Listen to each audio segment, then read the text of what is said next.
শেষ দফার আগে মোদির নজরে শুধুই বাংলা। আজ কাকদ্বীপে জনসভা করবেন প্রধানমন্ত্রী নরেন্দ্র মোদী। মথুরাপুর কেন্দ্রের মধ্যে কাকদ্বীপ মঞ্চে জয়নগর ও ডায়মন্ড হারবারের বিজেপি প্রার্থীরা তারাও থাকবেন। শেষ দফার আগে মোদির নজরে শুধুই বাংলা। আজ তিনি জনসভা করতে রয়েছেন কাকদ্বীপ থেকে। শেষ দফার আগে কাকদ্বীপে জনসভা, এই নিয়ে বিস্তারিত জানবো। আমাদের সঙ্গে সরাসরি কাকদ্বীপ থেকে রয়েছেন আমাদের প্রতিনিধি মানুষ প্রধান। মানুষ, শেষ দফার আগে মোদির নজরে শুধুই বাংলা, আজ কাকদ্বীপে জনসভা করতে চলেছেন তিনি, কি নিরাপত্তা ব্যবস্থা রাখা হয়েছে? 2024 লোকসভা ভোটে শেষ দফায় ভোটে মথুরাপুরে এসে পৌঁছাচ্ছে অশোক পুরকাই। তার পাশাপাশি হেলিকপ্টারের মাধ্যমে প্রধানমন্ত্রী এসে পৌঁছেছে। আমার ক্যামেরা পার্সনকে বলবো একটু হেলিকপ্টারে ছবি দেখাতে।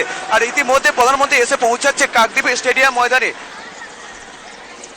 2024 লোকসভা ভোটে অশোক পুরকাইতে ও ডায়মন্ড হারবারের যে বিজেপি প্রার্থী তার সমর্থনে ইতিমধ্যে ভারতীয় জনতা পার্টির একটি জনসভা হচ্ছে। আর সেই জনসভার মাধ্যমে এই যে আজ যে জনসভার মেন যে বক্তা থাকবে প্রধানমন্ত্রী, ভারতবর্ষের প্রধানমন্ত্রী নরেন্দ্র মোদী। আর সেই মোদীকে দেখার জন্য পুরো স্টেডিয়াম মাঠ কানায় কানায় ভরে উঠেছে। এর পাশাপাশি ক্যামেরা পার্সনকে বলবো এই যে জনসভার মাঠটাকে ভরে দেখার। আর এই মঞ্চ থেকে ভারতবর্ষের প্রধানমন্ত্রী কি বার্তা দেয় সেদিকে তাকিয়ে বাংলা।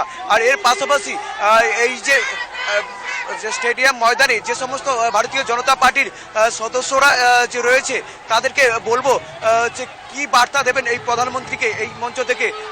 এর পাশাপাশি দিদিভাই, সুন্দরবনে এই প্রত্যন্ত এলাকার ভারতবর্ষের প্রধান দেবেন।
ঠিক যেমনটা দেখলাম, বিজেপির সমর্থকরা তারা কিন্তু খুবই উচ্ছ্বসিত। আর প্রধানমন্ত্রী নরেন্দ্র মোদী তিনি কিন্তু এই মুহূর্তে এসে পৌঁছে গিয়েছেন কাকদ্বীপের জনসভাতে।